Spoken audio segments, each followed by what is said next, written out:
tratando de um curso de ciência da computação, um curso bem moderno, bem atrativo, lá dentro do Porto Digital, junto com a tecnologia, o reitor da universidade, e a e em cima também do modelo 4.0, que também a educação tem que entrar, não só a indústria. O e-commerce já vem no modelo 4.0 há bastante tempo, né? A indústria aqui local está começando a ter essa atividade, e a educação também tem que estar nesse modelo 4.0, quer dizer, na inovação do ensino, das metodologias, das pedagogias, né, dentro do nosso universo, e formando cada vez melhor, né, os nossos alunos, uma qualificação cada vez melhor, os nossos engenheiros, e estarem junto às empresas, à sociedade, melhorando a qualidade de vida para todos nós. A Escola Politécnica, o que é que ela faz hoje de inovação e de modernização, né? Na área do ensino, a gente conseguiu modernizar nossos projetos pedagógicos, os nossos 8 cursos que nós temos, e inserir dentro desses cursos a curricularização da extensão. É uma coisa que vai ser muito interessante, esse diálogo com a sociedade. A gente tem para dar exemplo da curricularização da extensão, que a gente já faz isso aí, já fazia, né, sem muita formalização, e agora a gente está formalizando. Então, um dos exemplos que a gente pode só dizer aqui para vocês é, agora há pouco vocês vão ter a palestra do professor Fernando Buarque. O professor Fernando Buarque tem uma sala aberta aos setores governamentais do Estado de Pernambuco. Né? Um momentinho aqui que a gente está aos setores governamentais do Estado de Pernambuco. Né? E é uma coisa muito interessante, onde ele traz os problemas governamentais de empresas governamentais, como a PGR, a PGE, a Compesa, a Secretaria da Fazenda e outros órgãos públicos, né, juntamente com a Agência de Tecnologia da Informação, a ATI. Né? Então, o que é que acontece? Ele começa as aulas dele no curso normal, né? Então, você começa o semestre com um curso de graduação mesmo, nas disciplinas de graduação, onde os executivos das empresas eles vão trazendo os problemas daquela empresa governamental. Então, para os alunos, o problema que ele vai ter que resolver não são aqueles problemas mais acadêmicos, mais didáticos que tem ao longo dos livros didáticos que nós temos, mas sim problemas reais, se envolvendo com problemas reais, e ao fim das disciplinas, os alunos conseguem realizar projetos que venham a dar sugestões ou até mesmo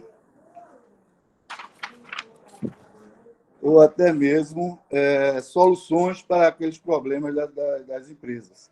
E, com isso, ele consegue colocar os alunos como estagiários no governo, dar uma empregabilidade aos seus alunos. Então, uma coisa muito interessante essa relação entre o governo, a sociedade e a academia. Né? A curricularização também da extensão está proporcionando vários projetos, como, por exemplo, também o edifício Holiday. Né? O edifício Holiday, o que aconteceu? Teve aquele problema que todos conheceram e foi divulgado na região, e os professores da Escola Politécnica tanto da área de estrutural como da área de eletrotécnica, né, conseguiram montar com os alunos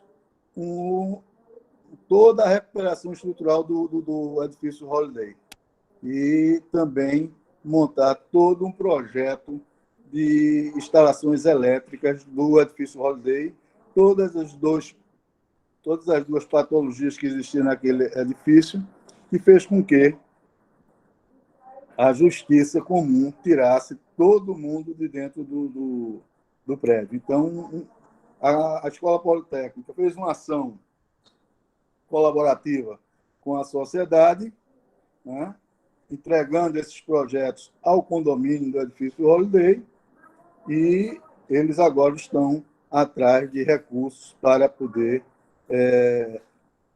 executar o projeto e aí melhorar a qualidade, né, daquele edifício, que possa, porventura, voltar todo mundo para as suas casas lá naquele edifício. Então, essa curricularização da extensão é uma modernização, né, do ensino dentro da Escola Politécnica, é uma inovação, né? Coisas que a gente fazia muito pontual, hoje nós temos, né, bolsas de extensão pela Escola Politécnica, um programa, né, de bolsa de extensão pela Escola Politécnica. Nós temos o BAJA, o Aerodesign, o Núcleo de Robótica, o SLAM-PE, o grupo de águas, né, coordenado pela professora Simone, né, a Poli Júnior, o 10, com a segunda da sustentabilidade, e muitos outros, né? Então, na área do ensino da pós-graduação Lato Sensu, né, uma inovação da Escola Politécnica são as residências tecnológicas, né, trazida aqui já há algum tempo pelo professor Carmelo, né, quando fez com uma residência tecnológica aqui com a Alcatel, né, e realmente uma coisa bem interessante, onde a Escola Politécnica entra com a parte teórica, né, a parte de conteúdos, e os estudantes desenvolvem, né, os seus trabalhos dentro da empresa, né? Então, tivemos isso já há bastante tempo com a Alcatel, e hoje está mais intensificado, né, com vários outros que nós estamos aqui, como, por exemplo, junto com a GIP, um momentinho aqui, só para... Pode fechar aqui a porta. Juntamente com a GIP, né, nós tivemos um também a parte da ciência dos dados, que a gente conseguiu fazer um curso com a Receita Federal. Olha, a Receita Federal é uma coisa que, para fazer inovação nela, ela é muito difícil fazer com atores externos, né? E a gente conseguiu botar aqui dentro da Escola Politécnica os auditores da Receita Federal de todo o Brasil, né? Tinha gente aqui de todo o Brasil. E eu, juntamente com o superintendente regional da Receita Federal, fomos até, no final do curso, verificar as entregas do curso, né, da residência. E os auditores fizeram trabalhos excelentes, e o superintendente saiu daqui, né, bastante satisfeito e querendo fazer novas parcerias com a Universidade de Pernambuco, com a Escola Politécnica, né? Agora mesmo nós temos um inédito, que é um MBA, né, de Ciência dos Dados, Inteligência Artificial, coordenado pelo professor Fernando Buarque, né, juntamente com contadores. A gente está numa escola de engenharia, né, trazendo contadores para dentro da escola de engenharia, né, para trabalhar a parte de ciência de dados e inteligência artificial. É um desafio muito grande, né? É uma inovação do ensino, é um desafio muito grande, porque coordenar um curso desse não é fácil. Você vai pegar estudantes que não têm aquela base, aquela ferramenta, né, necessária, computacional, para fazer um curso desse tipo. Então, é um desafio grande. Eu acredito que a gente vai ter sucesso e cada vez mais a gente fazer cursos na área de tecnologia para gestores, né, gestores de toda qualidade, para administradores, para advogados, né? A gente vai ter condições de começar a fazer isso dentro da Escola Politécnica através dessas iniciativas, né, de inovação que nós temos tendo na parte do ensino na Escola Politécnica, né? Os programas de pós-graduação, né? Isso aqui já é uma inovação, né? Fazendo com que essa interligação, esse link entre os programas, isso vai trazer muitos bons resultados, né, para a escola no futuro. Porque a gente dar um pouco mais de computação à parte de engenharia civil, né? A parte de sistemas, de qualquer outra profissão que possa se interagir, que o curso de sistemas já interage bastante com a área de ciências biológicas, né?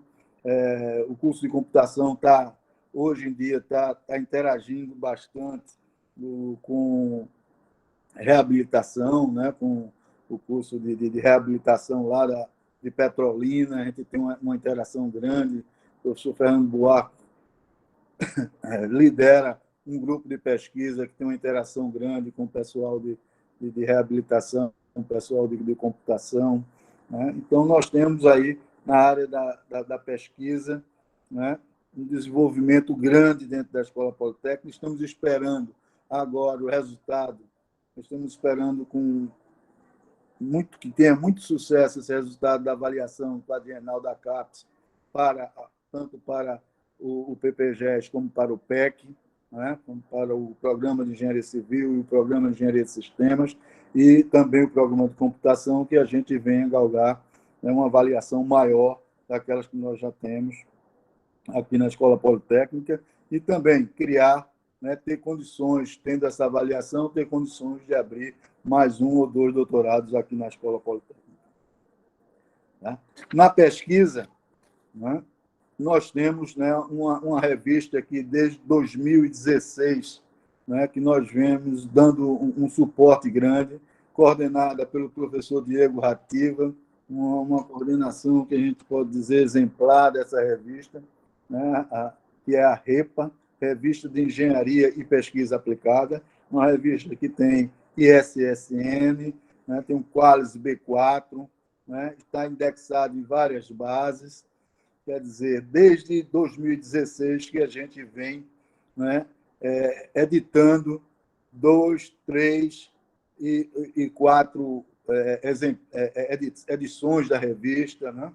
Então, a revista que está, né, começando a ter a sua maturidade, né, para desenvolver e publicar tanto as nossas pesquisas, como também você verifica dentro da revista muitos artigos, né, de outras universidades e até mesmo do exterior, né? Então, vem crescendo.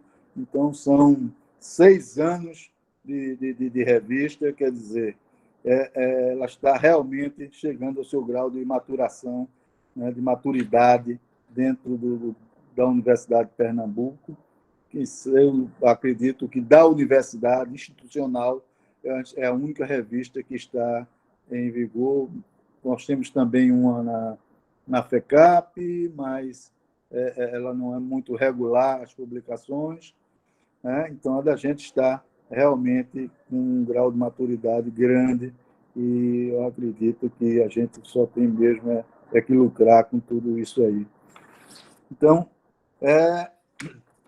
isso é o que nós temos aqui para a nossa universidade, e eu acredito que a Escola Politécnica, cada dia mais a gente vai trabalhando, e o grupo que faz parte dessas pessoas que fazem parte da escola são pessoas e é um grupo muito, né, qualificado, e que vai levar cada vez mais, né, a elevar cada vez mais a qualidade do ensino e da capacitação dos nossos engenheiros para a nossa sociedade.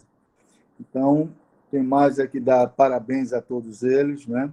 nós vamos agora, estamos com um projeto aqui executando, tanto terminando da sala de aula aberta, como já falei a vocês, que é coordenada pelo professor Fernando Buarque.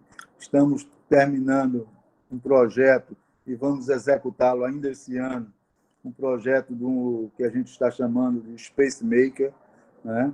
É um espaço com duas impressoras 3D, um torno CNC e várias ferramentas para todos os cursos, todos os programas tenha condições de atender os alunos para que ele comece a aprender também fazendo, né? Mexendo com as ferramentas, mexendo com a impressora 3D, com o torno CNC, que vai ser coordenado pelo professor Francisco Gilfran, né? Mas não é um espaço só para o curso de mecânica, mas sim para toda a escola politécnica, né? Então, estamos também tratando um projeto de acessibilidade para toda a escola politécnica, né? Estamos terminando o projeto, fazendo um layout na escola, um layout diferente que venha atender, né, a um espaço de convivência maior entre os alunos e utilizando maior todo o espaço que a escola tem, né, não deixando nada ocioso.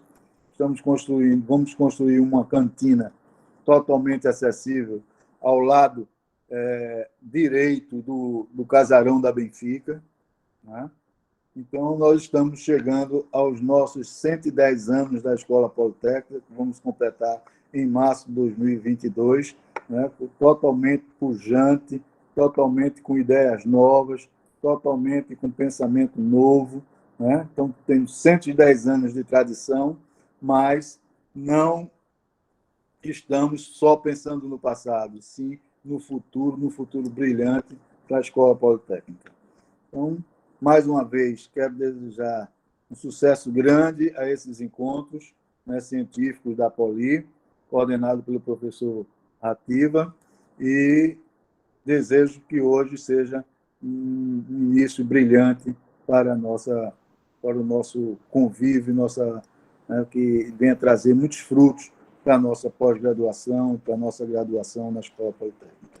Então, muito obrigado, Ativa, e vamos em frente.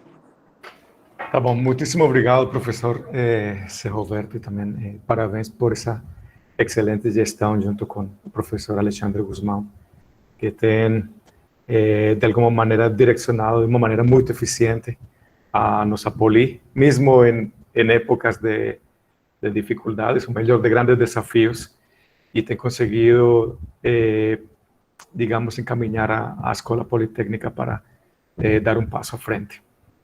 Então, eu vou dar continuidade ao nosso evento e eu vou convidar o professor Fernando Buarque para nos mostrar um pouco acerca da sua pesquisa.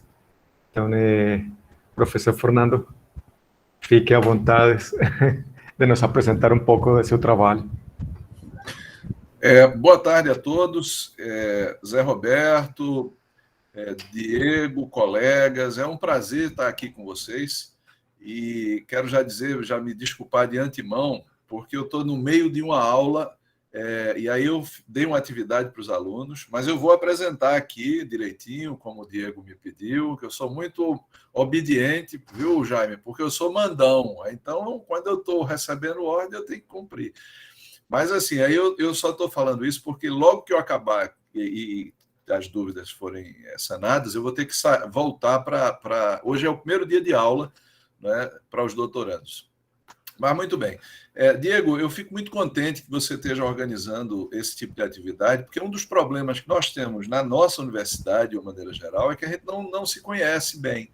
A gente tem uma relação muito cordial, né, com todos aqui que eu estou vendo, uma relação muito fraterna, etc., mas tecnicamente a gente não se conhece tão bem. Então, eu acho que é muito importante esse trabalho, né? Até mesmo porque certas coisas que alguém faz pode ser útil para os outros, né? E até nós que trabalhamos com a construção de ferramentas, ao certo, não é uma falha nossa nós não conversarmos e dizermos para outros colegas o que é que a gente pode contribuir. Muito bem. Eu vou, então, aqui compartilhar minha tela. E, surpreendentemente, o pessoal diz que eu falo muito, eu vou falar pouco, viu? Que eu preparei poucos slides aqui. Então, eu vou... conseguem ver minha tela? Sim, estou vendo. Pronto, muito bem. Vou sair daqui, porque senão esse signal vai ficar me enchendo o saco. Pronto. Eu não vou falar, Diego, sobre a minha pesquisa, vou falar sobre o que você encomendou, que é o grupo de pesquisa, né, chamado CIRG, que é o Computational Intelligence Research Group. Ele é um grupo que é co-liderado por mim, pelo Carmelo, né? Todos vocês conhecem, o excelente colega e pesquisador Carmelo. Então, nós lideramos esse grupo, que é um grupo, na época que nós criamos, IA não era moda, hoje IA é moda, né? Então a gente faz, eu digo para os meus alunos que a gente faz pesquisa nessa área na época que não era moda. E eu vou mostrar para vocês aqui, a gente vem publicando bastante, né? E toda vez que vai para um congresso e tudo mais, a gente mostra esses slides que eu vou mostrar para vocês. A apresentação está em inglês, porque eu saí recortando de outros lugares, eu peço desculpas também por causa disso. Esse é o slide que a gente apresenta o nosso grupo. Claro que aqui tem um bom Photoshop aí nas fotos, mas nós temos uma cidade muito bonita, certo? Aqui você já tem alguns indicadores, são 5 professores, 3 pós-docs e 25 estudantes. Na verdade, esse número aqui tem mais professores. Aqui são, eu diria, os mais ativos. Esse é o nosso logo. E, bom, essa é uma animaçãozinha. Aqui está o site do grupo, né? O CIRG, para quem quiser depois olhar. Como sempre, como nós não temos apoio secretarial, as coisas ficam um pouco desatualizadas, até mesmo porque a gente tem dado uma velocidade muito boa. Muito bem, então o nosso grupo ele está na base de grupos do CNPq desde 2004. Então, um grupo de pesquisa, eu diria, para a média brasileira, muito antigo, né? São 16 anos, caminhando para 17 agora, né? E aqui eu e Carmelo. Aqui está o link do grupo. Listados lá, nós temos 14 professores, 4 pós-docs e 34 alunos. Aqui estão apenas os pesquisadores do grupo, né? E eu fico muito contente porque a maioria desses aqui são ex-alunos nossos, né? Por exemplo, o Cleiton agora é professor, né, da UPE, mas ele foi aluno de graduação nosso, né? E agora tem doutorado, fez doutorado fora, e muitos outros, né? Denis foi meu aluno também, Diego é aluno de Carmelo, Hugo é aluno meu. Então, é uma satisfação muito grande. Quando eu olhei isso aqui, eu fiquei muito satisfeito, porque você olha para trás e vê que começou, já tem alguma coisa pronta, né? Por exemplo, o Hugo, hoje ele é professor na Inglaterra, né? E foi um aluno nosso, fez a graduação, mestrado, etc. Ok? Então, esse é o time. Vamos seguir. Aqui está o manifesto do grupo, né? Então, o grupo, criado em 2004, ele obviamente, é um dos pilares, é um backbone do doutorado. O nosso programa de doutorado hoje, ele tem vários grupos que colaboram entre si, mas vocês devem saber que uma das linhas de pesquisa mais fortes do nosso doutorado em engenharia de computação é justamente inteligência artificial.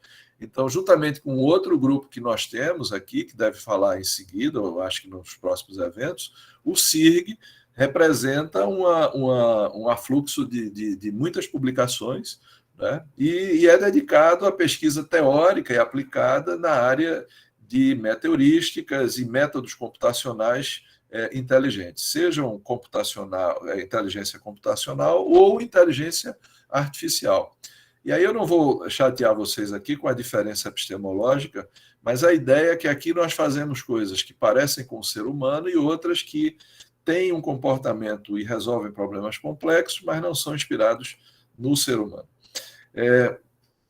Ok, então a ideia nossa é que a gente, de fato, busque inspiração nessas áreas da natureza, por exemplo, as meteorísticas, mas que nós tenhamos uma atitude de compromisso com a proteção do meio ambiente, não é? E com a região Nordeste.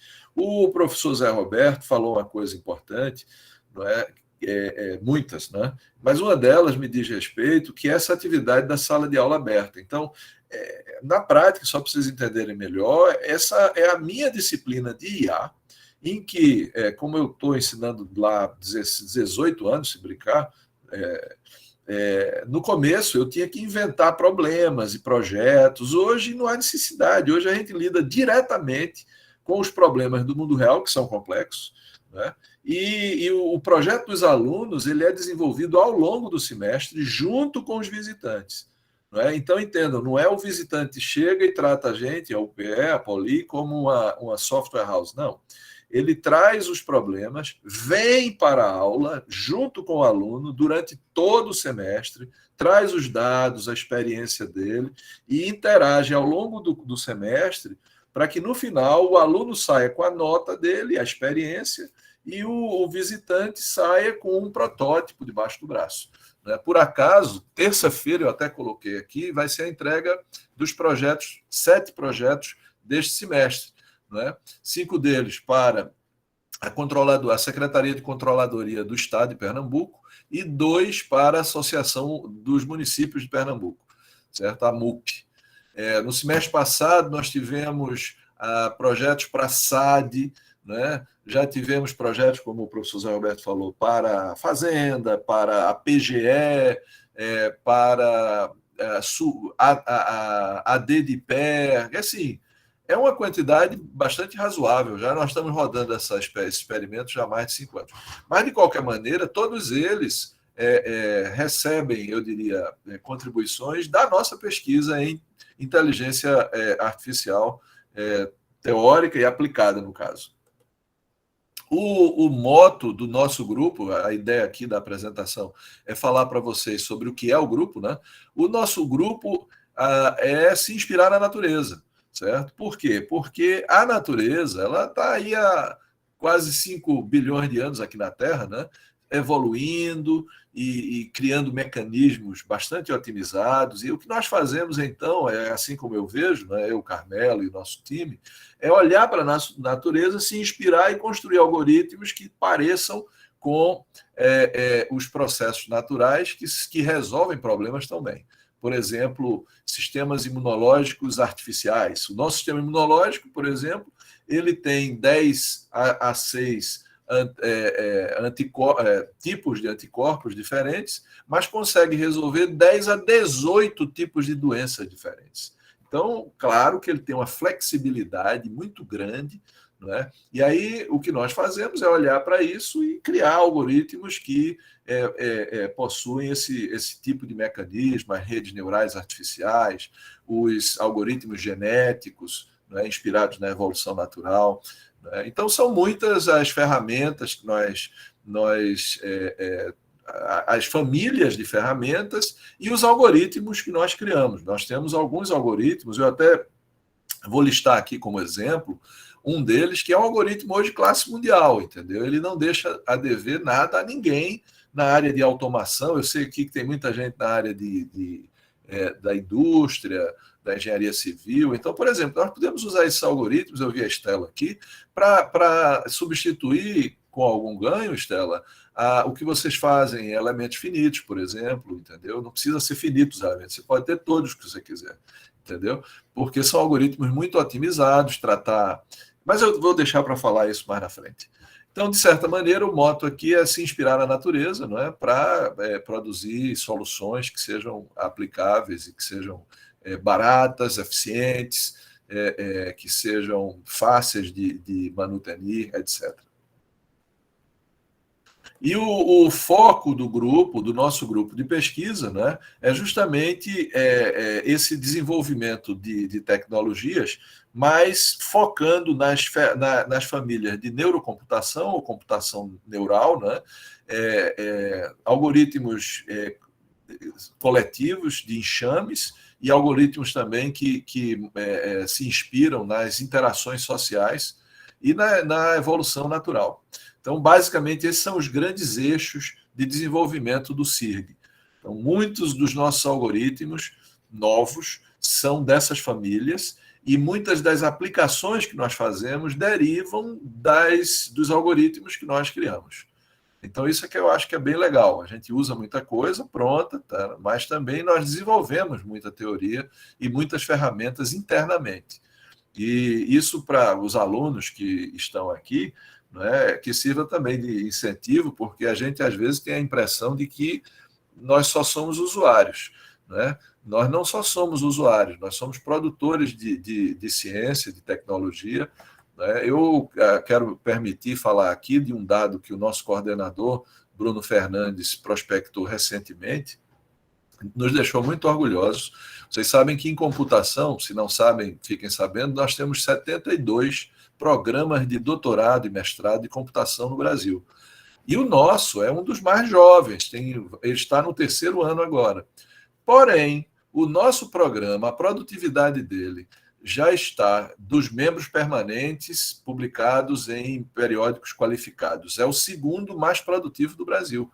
Entenderam? Então, de forma que a gente consegue fazer ciência, né, no Nordeste, em Recife, lá na Benfica, ali, né, dá para fazer. Agora, com muito sacrifício, né, e aqui uma nota também de agradecimento ao empenho da direção atual, e eu quero dizer isso aqui realmente de forma muito sincera, porque é complicado nós conseguirmos fazer as coisas com tamanhas restrições. Então, muito obrigado também ao time da reitoria, da administração. Nós estamos muito bem servidos. Ontem eu estava comentando em um outro contexto, né, sobre Pernambuco. Pernambuco é um dos poucos estados que nunca deixou de investir durante essa pandemia. A nossa FACEP, com as restrições que tem, né, ela tem sido um bastião também de incentivo. Isso é algo muito interessante, né? Nós temos um Estado que, apesar do negacionismo que reina por aí, né, nós estamos numa direção muito boa. Ok. Quais são os tópicos de pesquisa hoje do nosso grupo? O nosso grupo trabalha, certo, com caracterizações de metáforas adaptativas, a saber, computação neural e computação social, tratando de problemas complexos. A nossa definição de problema complexo é aquele que você não sabe como resolvê-lo, sabe? Porque às vezes a gente até sabe resolver, tem a equação, né? O problema é que demora muito, mas imagine um problema que você não tem nem a equação. Então, esse é o tipo de problema que nos interessa. Ou, quando você tem a equação, não é? Achar os parâmetros é a parte mais complicada. Então, esses também a gente gosta deles. E, por fim, problemas que têm um comportamento dinâmico. Por quê? Porque a equação, muitas vezes, ela não acompanha a dinâmica do problema, de formas que você precisa não só resolver o problema, mas também propor uma solução que acompanhe a evolução orgânica ou vegetativa do problema, né? Então, isso é um dos focos nossos.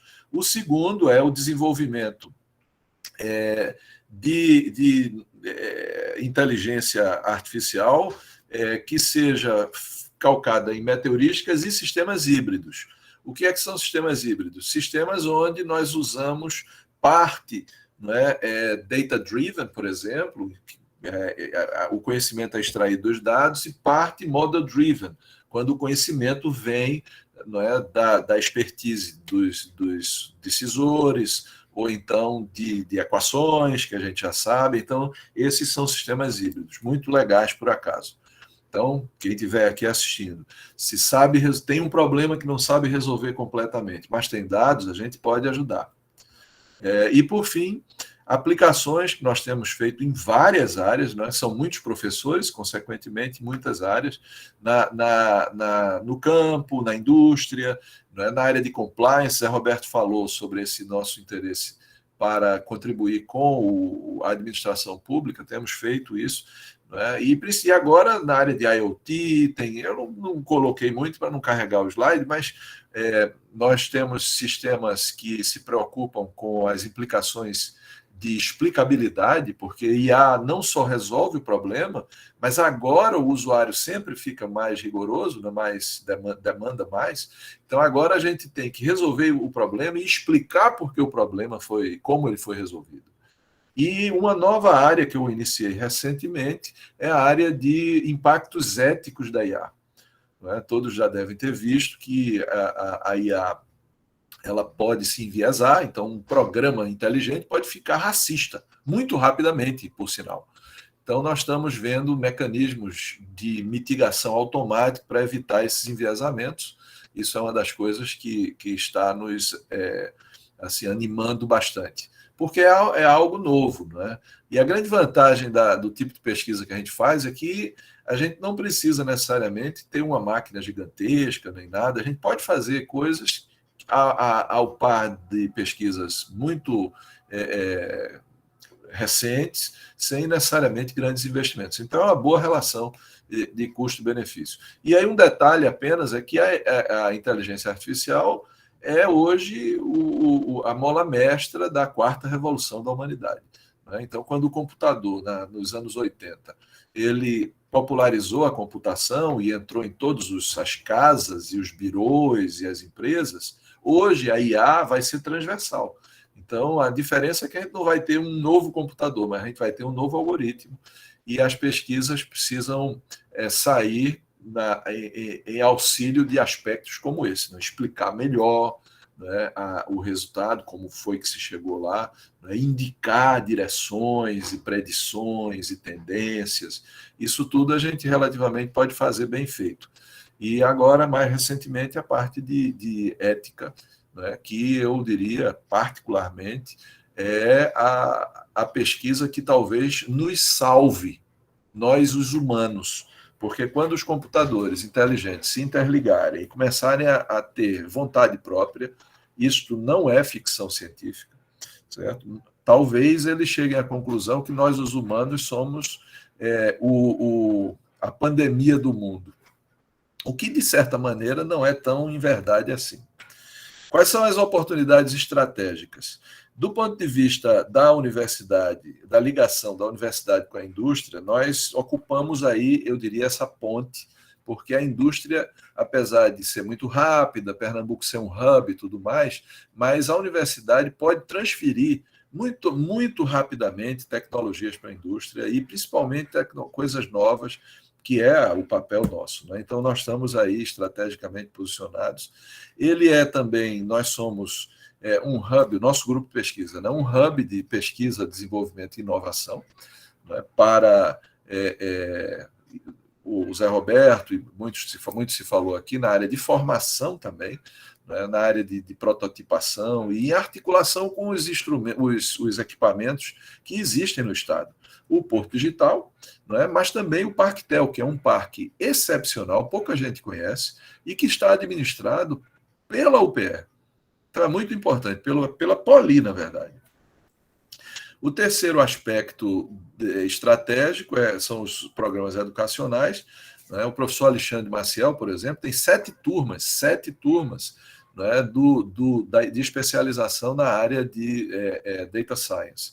Eu iniciei agora, junto com o conhecimento que ele desbravou, esse MBA para gestores, né? Mas o professor Carmelo tem aí também umas ações de curso de especialização em IA, de formas que, se nós somarmos esses públicos todos, né, ao longo desses últimos anos, nós talvez já tenhamos formado uns 500 alunos de especialização, né, oriundos dessa área, né, vamos dizer assim.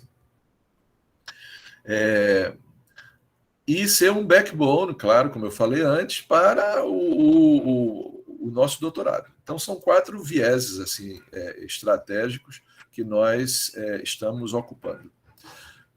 Por que IA, né, e CI, Artificial Intelligence, Computational Intelligence? Porque a gente pode modelar coisas para entender, pode simular, né, sistemas para ajudar em processos de decisão, né, podemos controlar para otimizar processos. Aqui é o caso de faltar parâmetros, por exemplo, de uma equação, um processo industrial muito complicado, né, nós podemos sugerir parâmetros, né, e problemas de classificação, de clusterização, para simplificar, né, o tratamento de dados. Então, essas são áreas, assim, eu decidi incluir esse slide aqui só para que todos entendam como é diversificado o tipo de aplicação abstrata, nesse caso, né, são classes de problemas, né, que nós podemos atuar. E problemas de busca também, né, para melhorar a eficiência do processo e o estabelecimento de relações causais para contribuir com a eficácia. Né? Se a busca contribui com a eficiência, a causa e efeito com a eficácia. Porque muitas vezes a gente resolve um efeito de uma causa, mas se a gente identifica a causa e a pode ajudar a estabelecer essa causalidade, nós somos mais eficazes, entendeu? Mais efetivos. Então, isso aqui é só para vocês entenderem o porquê, não é? As aplicabilidades, aqui é apenas uma visão gráfica do que eu falei agora, né? E o toolbox, o tipo de tecnologias que nós temos, né? Fuzzy Systems, computação neural, computação evolucionária. Vejam quantos algoritmos diferentes nós temos, né? Engenharia imunológica, etc. Mais recentemente, nós temos Social Simulation, que é uma parceria com Portugal. Nós temos Computational Semiotics, que é uma parceria também nossa com a Alemanha. E temos também Network Science, que é uma parceria nossa com Exeter, na Inglaterra. Muito bem, então um exemplo da pesquisa. Nós temos um exemplo só para vocês perceberem isso. É aquele algoritmo que eu disse, é o nosso algoritmo mais famoso. Esse é um algoritmo baseado em peixes, né, nos seus comportamentos. A gente olhou, eu e o Carmelo, durante muitos anos. Esse algoritmo foi publicado em 2008, né, e nós já temos 2 dúzias de versões para problemas específicos, etc. Né? Eu não vou explicar, porque eu estou vendo aqui o adiantado da hora, mas assim, é um algoritmo muito autônomo, né? Não vai dar tempo de explicar aqui os operadores, mas vai dar tempo para mostrar a vocês aqui. Imagine um contexto onde aqui é um plano, só esse é simples, só para facilitar a visualização. Uma otimização de 2 dimensões, onde neste plano existem regiões que são melhores e piores. E aí, quando eu ligar aqui a simulação, vão aparecer picos, e o problema é um problema dinâmico, e que o FSS vai buscar a solução desse problema dinâmico dinamicamente. Vamos ver? E veja que ele não só busca a solução, mas ele busca várias soluções simultaneamente, e é rápido assim. Claro que aqui vocês estão vendo com 2 dimensões, mas esse algoritmo, como ele é uma meta heurística que foi, modesta parte, por mim e por Carmelo, desenvolvida de uma forma bastante racional, eu consigo, por exemplo, escalar esse algoritmo para 1000 dimensões. Aqui está 2D, certo? Mas você pode ir para 1000D, né? E também com múltiplos objetivos conflitantes. Então, tem sido razão de nossa... Assim, a gente ganha pouco, como diz o outro, mas é feliz. Né? Aqui está a página do algoritmo. Nessa página, vocês podem ver as publicações, está até desatualizado aqui, mas nós temos, literalmente, centenas de publicações citando o nosso algoritmo. É engraçado porque tem publicações em russo, o algoritmo, o paper escrito em russo, em hindi, em chinês, não é em inglês, né? Então, nós ficamos até contentes, porque a gente não consegue mais nem ler as coisas que estão referenciando o nosso trabalho. Né? Aqui foi o primeiro paper que nós escrevemos, 2008, e aqui, esse é o paper mais recente, ele é um paper, é um capítulo de livro, é uma revisão do que foi feito nos últimos 10 anos nesse algoritmo. Não é? Quem quiser dar uma olhada, eu recomendo que leia direto esse paper aqui, porque ele tem todas as melhores implementações, o tipo de problema, etc, etc. Certo? E o FSS até está na Wikipedia, né, como um dos algoritmos lá de destaque, certo? Sobre publicações do CIRG, que o meu chefe, Diego, disse, eu quero que você diga as publicações. Diego, eu não sei, certo? Não sei quantas publicações nós temos, porque são muitos professores, né? Eu posso dizer que tem um bocado, porque, olha, só Carmelo tem umas 300, eu tenho umas 250, então, assim, tem um monte de coisa aí. Eu não consigo resolver isso. E, por fim, eu quero dizer, você me pediu também sobre as colaborações. Aqui estão as colaborações de Carmelo, né? Esse é o link. Depois, se você quiser, eu mando a apresentação.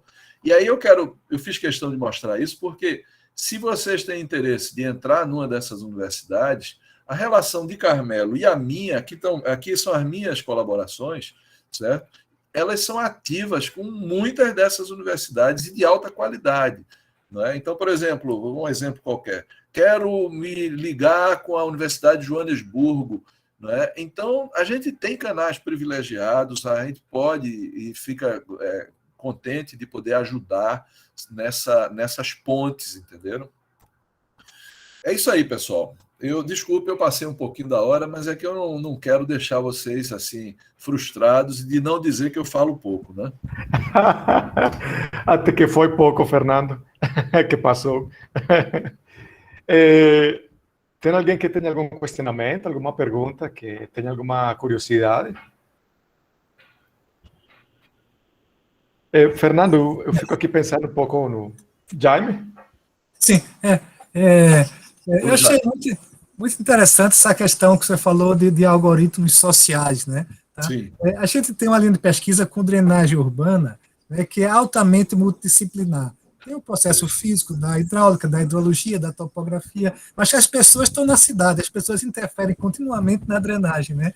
Tá? Você já viu alguma coisa em relação a isso, assim, social aplicado para drenagem? Para drenagem, não, mas social aplicado para problemas complexos, nós estamos fazendo isso há 10 anos já. Com a Fundação Joaquim Nabuco, né? Problemas onde... Porque note que o problema que você tem é altamente combinatorial, não é uma explosão combinatorial, porque são muitos atores e os atores interagem entre si, né?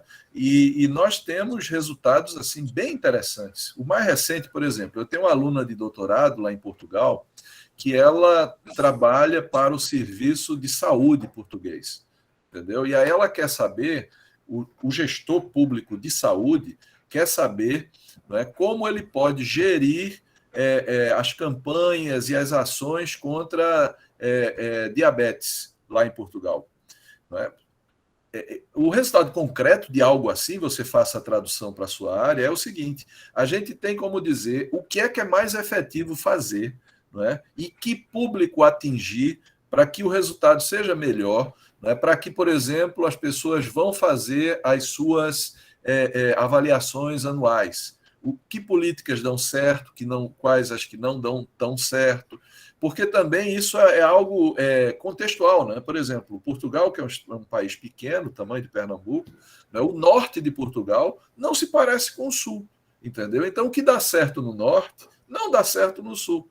Entenderam? Então, essa social computation tem o condão de gerar essas individualizações, contextualizações, ao mesmo tempo que resolve o problema combinatorial, que é gigantesco. Entendeu?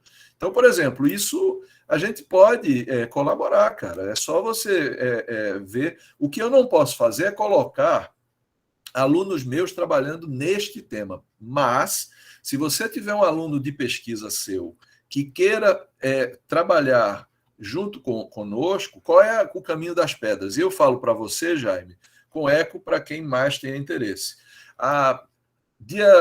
Em outubro agora vai começar uma outra disciplina de inteligência computacional. A gente pode embarcar um projeto, certo? Que seja esse seu. Aí você pega o aluno, matricula na disciplina como aluno ouvinte, certo? E é possível fazer isso. E ele vai assistir às aulas e trazer os dados, e a gente vai modelar o problema dentro da aula, entendeu? E no final ele sai sabendo um pouquinho mais de IA e com um protótipo rodando no seu problema, entendeu? Isso deveria ser, eu acredito que daqui a 10, 15 anos, um engenheiro, ou melhor, qualquer profissional que seja da área de exatas, que não tenha visto inteligência computacional, vai ser praticamente entre aspas, um analfabeto, né? Tipo, é uma coisa que é absolutamente necessário, né? Diego, Fernando. quando eu era adolescente, eu acho que foi a última geração, todo mundo tinha que saber datilografar, e tinha que fazer curso de datilografia. Aí eu fiz. Depois era saber usar o Word, o Excel, né? E aí, bicho, agora são essas ferramentas, porque na prática, Jaime, não é complicado. Eu até brinco com todo mundo que eu queria ensinar coisas complicadas, sistema dinâmico, né? Complementos de cálculo. Eu queria ensinar, mas não, porque é tudo fácil. As coisas que nós trabalhamos são simples, entendeu? E E é fácil. muito importante que o estudante tenha experiência de conhecer a potencialidade da ferramenta, né? Pode ser que ele não venha a dominar, mas a potencialidade da ferramenta é muito importante. Claro, Diego. Olha, isso é muito importante, Diego. Eu até digo para os alunos assim, separar o que do como, né? Todos temos que saber o que das coisas. Como, só se você for usar. A vantagem é que o como é o que demora, entendeu? Mas, por exemplo, Jaime, o que uma rede neural faz, você aprende fácil, o outro aprende fácil. Agora, se for usar, aí demora mais, entendeu? Olha, eu vou ter que voltar para o... Tá bom, Fernando. Bom, por último, eu gostaria, e isso mais pensando nos meninos da iniciação científica ou de que estão começando na graduação, comentar mesmo para que fique salvo lá depois do canal, é que se eles estão interessados em fazer pesquisa, e qualquer tipo de pesquisa aqui do evento, você pode entrar em contato com pesquisa@poli.br, que eu posso encaminhar, ou você pode entrar em contato direto com os professores aqui, eles estão lá no e-mail também na gravação, para mandar um e-mail para eles. Deixa eu ser mais objetivo, Diego. Deixa eu ser mais objetivo para que essa sessão, pelo menos, gere algo concreto. Jaime, se você tiver, certo, um aluno de pós-graduação nesse tema, não é? O que é que eu tenho feito hoje? Eu tenho ligado a graduação com a pós, certo? E aí o aluno de pós-graduação, ele termina sendo o líder de um time de desenvolvimento. Ele faz o projeto conceitual. E aí a gente trabalha baseado claro, learning by doing, né? Aprender fazendo, mas de uma certa maneira com essa estrutura, entendeu? Então, por exemplo, se você pega um aluno seu, aí eu arrumo uns alunos na graduação que vão cursar a disciplina a partir de outubro agora, e aí bota para trabalhar com o seu aluno, aí fica um task force, entendeu? Sim, ótimo, muito bom. Tá bom. Tá bom, muitíssimo obrigado, Fernando, pela sua apresentação. Sabia que ia ser fantástica. Bom, então vamos dar em frente, né? Vamos dar em frente a continuidade ao evento. Então eu vou... Desculpe aos outros palestrantes, mas eu vou ter que pegar os... Tá tranquilo. Então eles vão embora. Tchau. Tchau. E então, agora dando continuidade, então, vamos dar a vez da professora Estela Fucale, que vem a representar o grupo de engenharia aplicada ao meio ambiente. Não é isso, Estela? Está com o áudio fechado. Isso, professor. Tá certo. Vou aqui a nossa apresentação. Tá bom.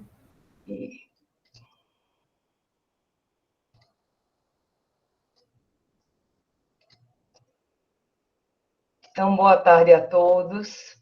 Estão me ouvindo e conseguindo visualizar a apresentação? Sim, perfeitamente. Bom, quero aproveitar também a oportunidade para agradecer a própria coordenação, né, de pós-graduação e pesquisa, que tem feito esse trabalho árduo, né, já há tantos anos, e, como bem colocado pelo professor Fernando Buarque, eu acredito que nós temos sim, eu afirmo que nós temos sim, essa relação muito amistosa, essa relação de muito respeito mútuo, todos buscando o crescimento, né, em conjunto para a nossa instituição.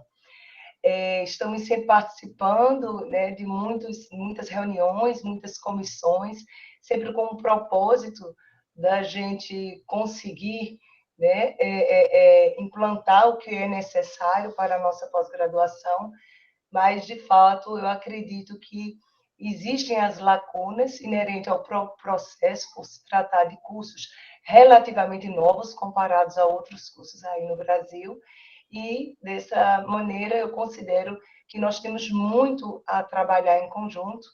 É uma pena que o professor Fernando não pode estar mais presente, mas como está gravado, ele pode depois verificar, porque eu exatamente vou mostrar algumas de nossas pesquisas que têm, sim, uma interface que, com certeza, o pessoal de computação, da inteligência artificial, vai agregar muito valor aos nossos trabalhos. Temos feito já algumas coisas pontuais, existem até alguns diálogos com eles, mas eu acredito que a gente precisa fortalecer. E esse evento, por isso, né, que eu falei logo inicialmente, parabenizando, ele veio de maneira muito oportuna, principalmente porque também o PEC ele vem buscando, né, com muita raça, com muito trabalho e com o apoio, né, da nossa direção e vice-direção, né, professor Zé Roberto, professor Alexandre Guzmão, buscando o nosso doutorado. Então, quero também dar as boas-vindas a todos aqui participantes. Como nós não temos ideia se são somente mestrandos, doutorandos, ou até mesmo estudantes de graduação, eu preparei uma apresentação, vamos dizer assim, de um linguajar fácil, para que vocês pudessem aí, então, captar as ideias de uma maneira mais rápida. Tá? Então, eu estou aqui representando um grupo de pesquisa, que é o grupo de pesquisa de engenharia aplicada ao meio ambiente, né, chamado Ambitec. Eu sou professora da casa desde 2006 e realmente me envolvi com este grupo exatamente nesse período, no ano de 2006, embora o grupo já existia.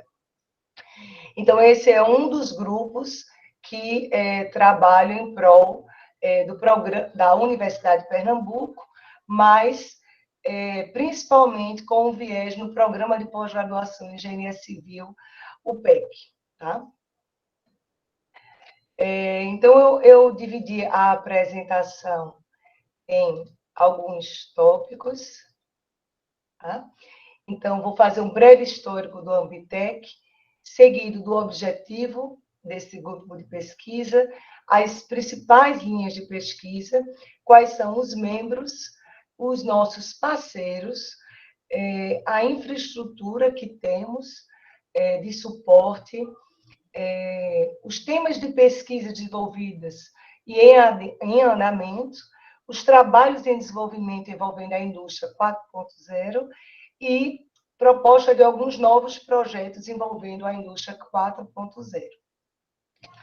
Então, esse grupo, ele surgiu em 2000. Então, foi uma iniciativa do professor Alexandre Duarte Guzmão, nosso vice-diretor, que em 99 tinha terminado seu doutorado na PUC, o UFRJ, justamente na área de remediação de solos, contaminação e remediação de solos, uma vez que a formação dele é geotécnica. Então, ele criou este grupo de pesquisa, obviamente, já com uma visão para fortalecimento da Escola Politécnica de Pernambuco e para um futuro mestrado que foi surgir exatamente no ano de 2006.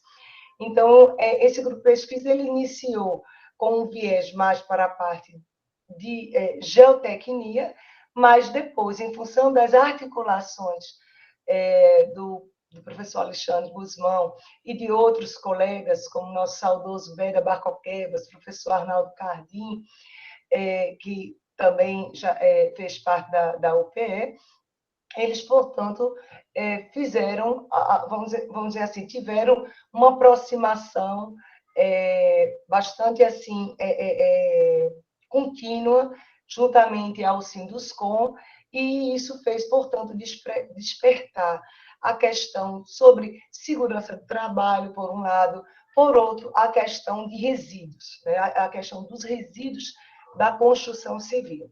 Então, quando eu entrei na universidade em 2006, né, eu me lembro, inclusive, do nosso diretor fazendo parte lá, né, do processo final lá do concurso. Fico muito feliz, professor, de ver toda essa sua trajetória aí, professor Zé Roberto, trazendo todo esse amor, toda essa sua competência à nossa escola. Então, desde lá, eu comecei, portanto, a ter desafios, e um deles foi exatamente ter que entrar mais na área referente a um possível programa que a gente queria montar, que era o programa de mestrado em construção civil. Certo? Então, desde 2006, eu faço parte do grupo, mas há alguns anos, o professor Guzmão, diante de tantas outras suas atribuições, fez-se necessário, portanto, eu também dar uma colaboração nesse sentido. Tá? Então, os membros são, de uma maneira geral, os docentes do PEC, alguns docentes do PEC, docentes da Poli e de outros colaboradores também de outras universidades, além dos pesquisadores mestres e doutores, que já foram formados por nós, estudantes de graduação e os próprios estudantes de pós-graduação. Bom, então, o objetivo do nosso grupo de pesquisa consiste em desenvolver estudos que possam servir de subsídio ao planejamento urbano, garantindo uma melhor qualidade de vida aos cidadãos. Né? Então, há um consenso na sociedade que não adianta apenas a identificação de eventuais problemas ambientais, mas a sua remediação e o controle.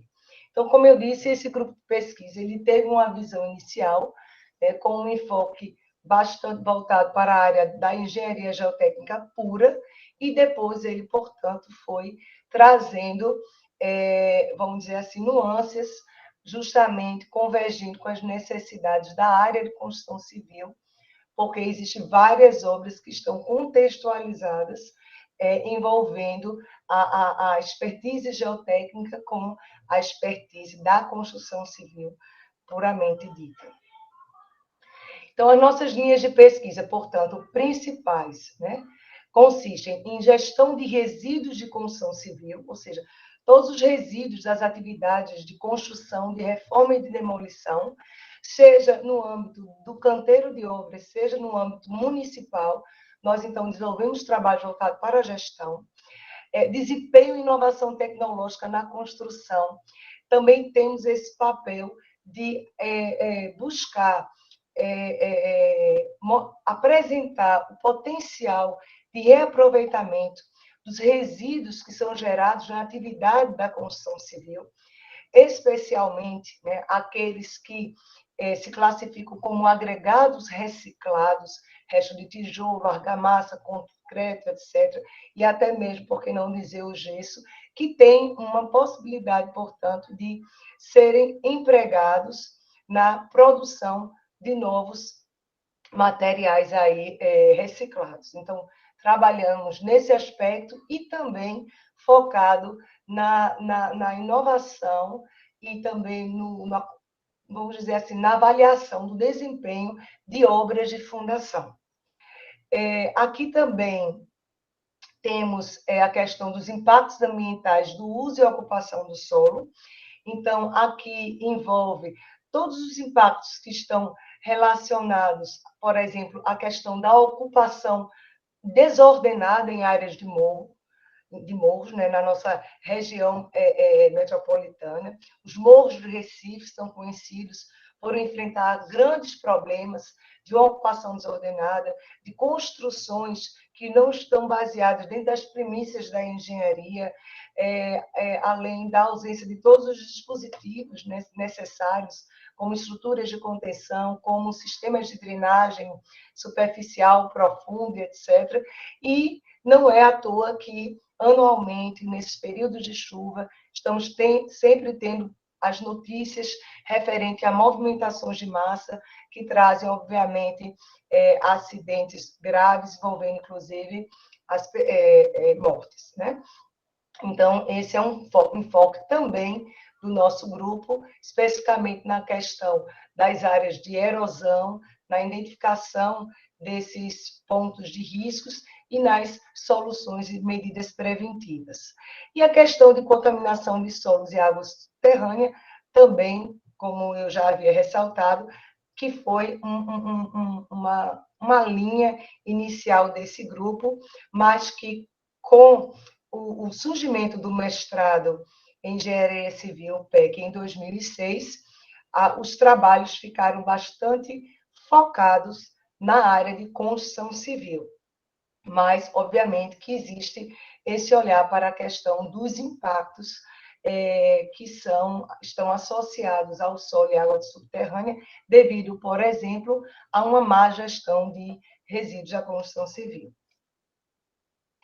Os membros, portanto, os docentes presentes aqui estão aqui listados, né? Então, desses colegas, posso dizer que os 3 que estão relacionados ao PEC e que trabalham de uma forma realmente, vamos dizer assim, mais prioritária a este grupo, é o professor Alexandre Guzmão, a professora Kaline Lafayette e eu. Existem os outros colegas também, até outros que são da Universidade Federal de Pernambuco, o professor Roberto Coutinho, Silvio Romero Ferreira, o professor Éder Santos, que agora trabalha na Universidade Federal de Goiás, mas, de fato, os 3 que estão realmente no dia a dia nesse grupo são esses que estão aqui destacados. Então, não tenho também, nesse momento, um número preciso desses pesquisadores e estudantes, porque, na realidade, todos os nossos alunos que passaram, grande parte, eles ainda fazem trabalhos conosco, seja no aspecto de se envolver em novos projetos, seja na orientação de outros trabalhos, seja também na publicação de artigos, ou porque muitos deles também estão desenvolvendo seus doutorados. Felizmente para eles, nesse momento, é claro que a gente dá toda a força, né, mas acabam indo para nossas universidades aqui primas, né, não só de Pernambuco ou da própria região. Portanto, nós temos muitos alunos que estão desenvolvendo doutorado, por exemplo, na UFPE, mas continuam, de uma certa maneira, com relações próximas a nós, permitindo, portanto, a continuidade do trabalho. Inclusive, a própria Andréa Farias, a professora Andréa Batista de Farias, foi aluna de graduação da Poli, foi minha aluna de iniciação científica, foi por 2 anos, foi minha aluna de mestrado, orientada por mim, pelo professor Guzmão, e fez o doutorado na Federal e hoje está fazendo parte da família da Poli. E esperamos que em breve ela possa, portanto, ingressar formalmente nas atividades do PEC. Tá? Então, o que a gente levantou, portanto, é que, dentre esses 15 anos do PEC, dos 170 mestres formados, cerca de 30% desenvolveram suas pesquisas nas áreas de interesse do Grupo Ambitec, sendo esses 30% referente a esses 3 professores que eu aqui citei. Tá? Porque aí, se a gente for linkar com outros colegas, por exemplo, tiveram alguns alunos de professor Ieda que trabalharam com gesso, que tem um viés da nossa atuação, do professor Éder também, que eu não levantei aqui, mas teve também. Então, é um pouquinho mais que esse valor, ou seja, demonstra que o nosso grupo aí tem procurado colaborar nessa formação e nessa capacitação dos recursos humanos para a nossa sociedade. Aqui nós listamos alguns parceiros. Né? Então, esses parceiros, eles vão se tornando, vamos dizer assim, ativos em determinadas circunstâncias. Então, muitas vezes, nós temos outros que não estão aqui listados, mas que estamos com alunos desenvolvendo doutorado, ou existem alunos que foram fazer parte da pesquisa e voltaram. Então, eu listei aqui alguns mais recentes, em função do meu pós-doc, que eu realizei em 2019. Então, algumas instituições na Alemanha que trabalham essa área de resíduos de construção e demolição, a parte de materiais de construção civil também muito forte, portanto, com as portas abertas, com uma comunicação muito boa, com toda a vontade e interesse. Tivemos, infelizmente, né, no mundo todo esse problema da pandemia, mas nós estamos em constante contato, justamente nas perspectivas da gente poder desenvolver as orientações, alunos que tiverem interesse em desenvolver doutorado, etc. Inclusive na Politécnica de Lisboa, não é mesmo? Porque temos lá um trabalho de muito avanço em relação a resíduos de construção e demolição. Então, eu destacaria aqui essas instituições. E, obviamente, o grupo do professor Vanderlei John, do professor Sérgio Angulo, do Varran, da Universidade de São Paulo, tem também o professor Silvio Melhado, mas eu citei, por exemplo, Sérgio Angulo, justamente porque ele trabalha muito com a parte de resíduos. O Vanderlei John também, porque já trabalhou muito com a parte de gestão de resíduos. Então, temos parcerias com a Federal da Paraíba, temos também com o pessoal da Federal de Pernambuco, em coorientações, em participações de bancas, em coautorias de artigos, a gente fazendo também coorientação de doutorados lá, e, obviamente, a Universidade Católica com parceria nessas atividades. Outras instituições que nós temos como parceria e que são fundamentais, a própria Prefeitura de Recife, né? Então, existe a problemática na nossa cidade, não só na nossa cidade, mas na região metropolitana de Recife, sobre a questão dos resíduos de construção e demolição. Então, desde 2003, com a entrada em vigor de uma resolução do Conselho Nacional do Meio Ambiente, que procura exatamente estabelecer a ordem que se refere à gestão dos RCDs, as prefeituras do Brasil como um todo tiveram que buscar soluções. Claro que existe muito ainda a se fazer, e muitas prefeituras que nem se adequaram até agora. Portanto, nós temos feito um trabalho bastante assim significativo, embora num ritmo que não é exatamente o que nós desejamos, em função de uma série de problemáticas que estão relacionadas, inclusive, ao próprio Departamento de Limpeza Urbana, no que se refere, por exemplo, a capacitação dos seus funcionários, a questão de que a maioria dos controles deles são feitos manuais, portanto, existindo falhas nesses processos.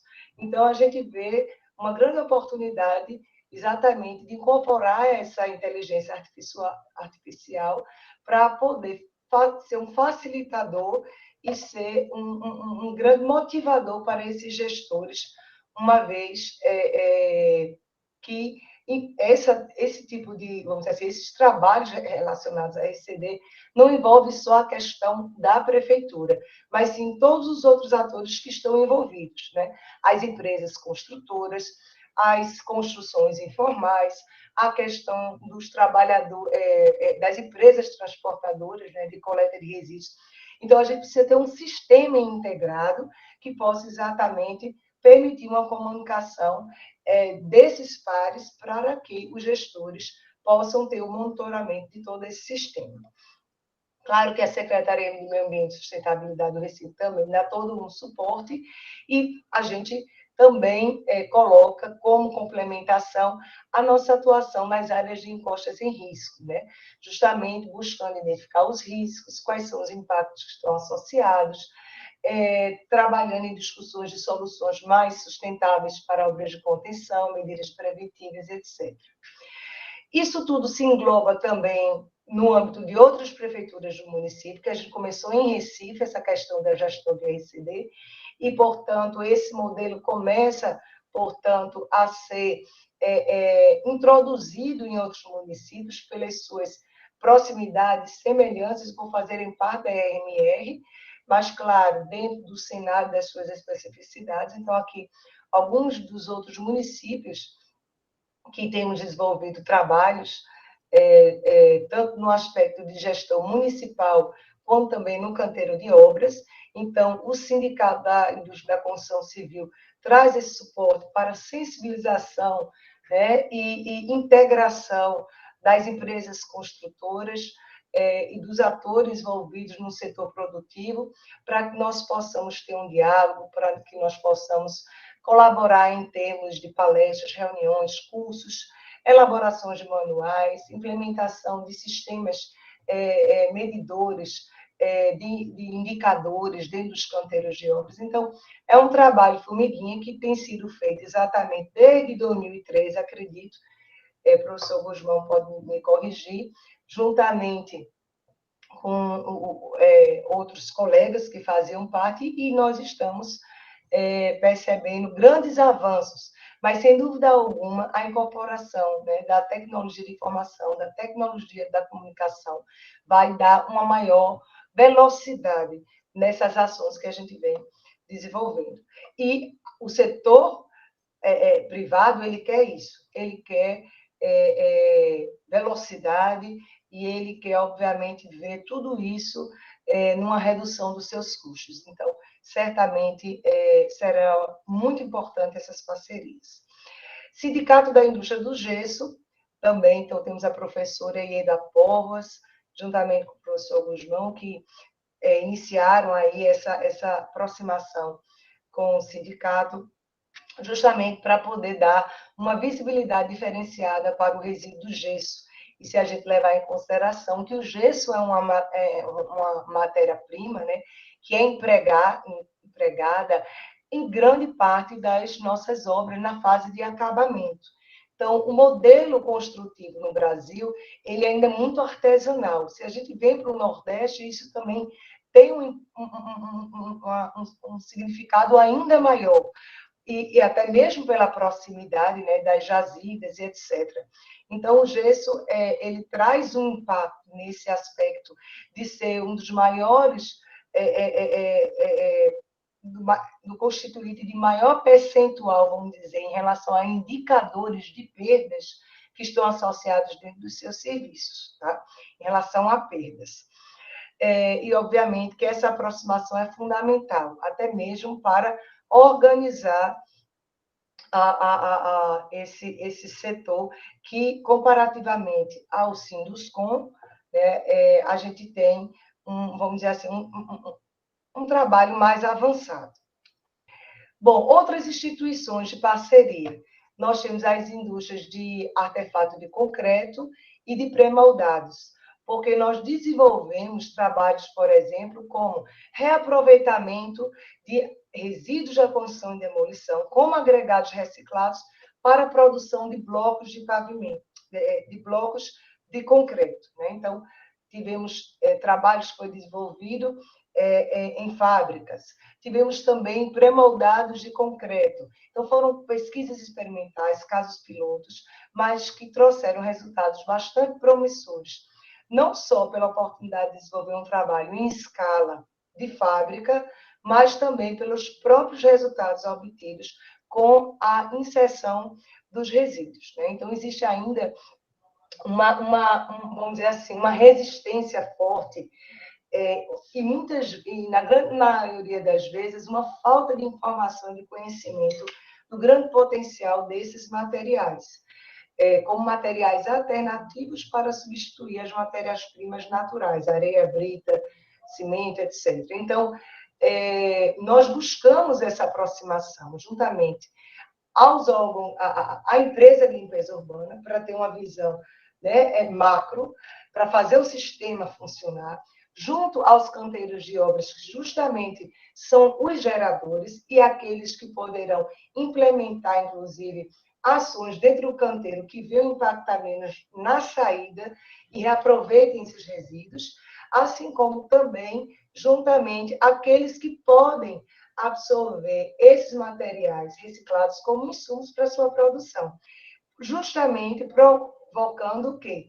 O que se chama uma economia circular, que é o que nós temos, é uma economia linear. Então, um desafio também para o setor da construção civil é justamente implementar a economia circular em todas as suas atividades. Tá? Então, já falei um pouco de empresas construtoras, que são grandes parceiros, não só na questão dos resíduos, mas também na questão das tecnologias de fundações, reforço de fundações, etc.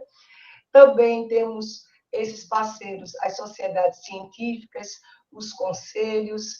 Então, posso citar a BMS como uma grande parceira justamente no apoio, no desenvolvimento de eventos, minicursos, palestras, organização de seminários, etc.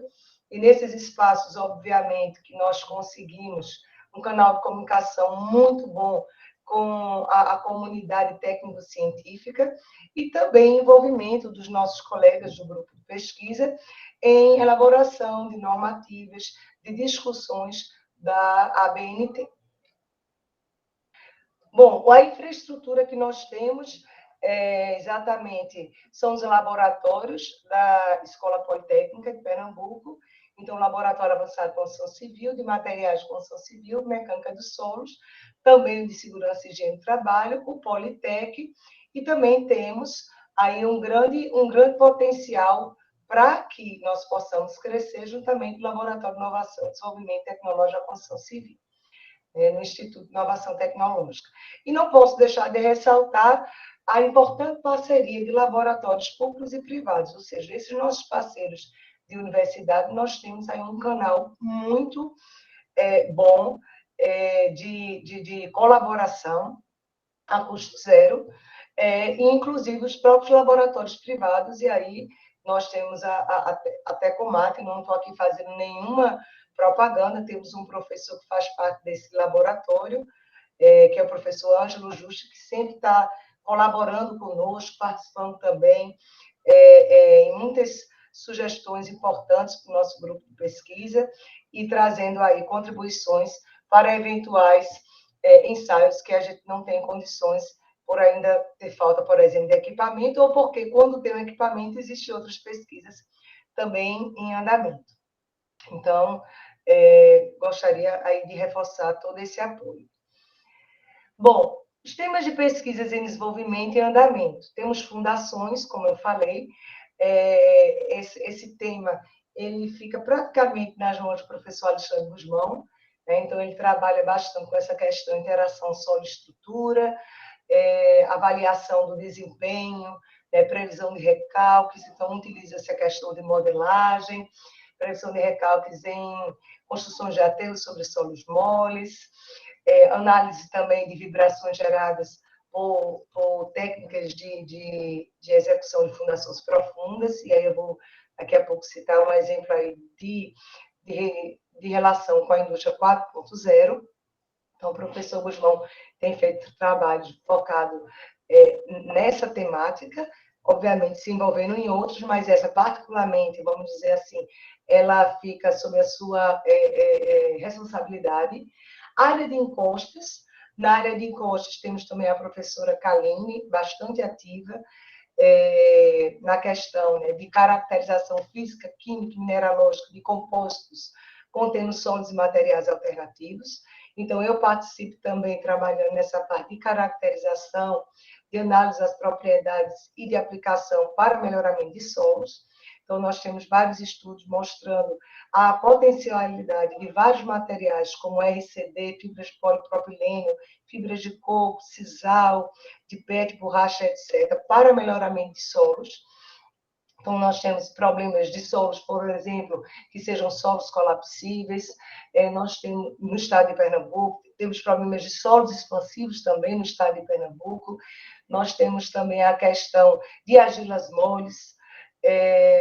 Enfim, então, existe uma grande gama aí de terrenos, né? Então, a geologia de Recife ela é muito rica, né? E muito complexa, fazendo, portanto, que seja um grande desafio para o engenheiro geotécnico.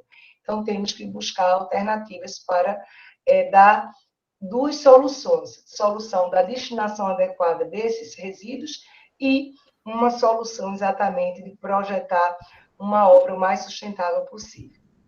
Então, vem justamente esses dois tópicos associados. E uma outra ação muito importante na área de morros é identificar quais são os impactos dessas áreas de risco, né, como eu já citei. Então, a aplicação do geoprocessamento...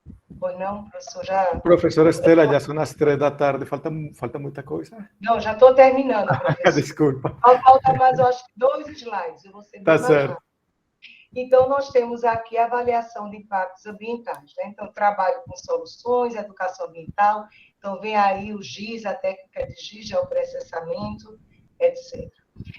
Bom, temos resíduo, construção e demolição, que eu já falei bastante, né? A questão dos canteiros de obras, a gestão municipal, a necessidade da tecnologia de informação, caracterização, comportamento e aproveitamento de resíduos, a economia circular e também um trabalho que a gente faz menos, mas fazemos, a questão de avaliar o comportamento e o desempenho acústico, térmico e eficiência energética de edificações. Estamos, inclusive, no momento, como aluno, eu estou orientando um aluno que está verificando exatamente a questão da eficiência energética de edificações que foram projetadas para a habitação social. Então, isso certamente teria boas relações aí de trabalho com a computação.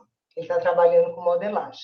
Então, para eu ser mais breve, foi desenvolvido, né, em 2014, um sistema, um software chamado CIGECOM, então, um sistema online de gerenciamento de RCD. Esse trabalho tem sido perpetuado e desenvolvido vários outros mestrados e o próprio doutorado do Diogo Paz na Federal, mas o grupo inteiro trabalha praticamente no mestrado, né, da Poli, e foram validados em 74 obras. Ou seja, normalmente os gestores de obras, eles não têm um controle do quantitativo de resíduos, o tipo de resíduos, quais são os seus acondicionamentos, a sua destinação, os custos que estão envolvidos, o transporte, etc.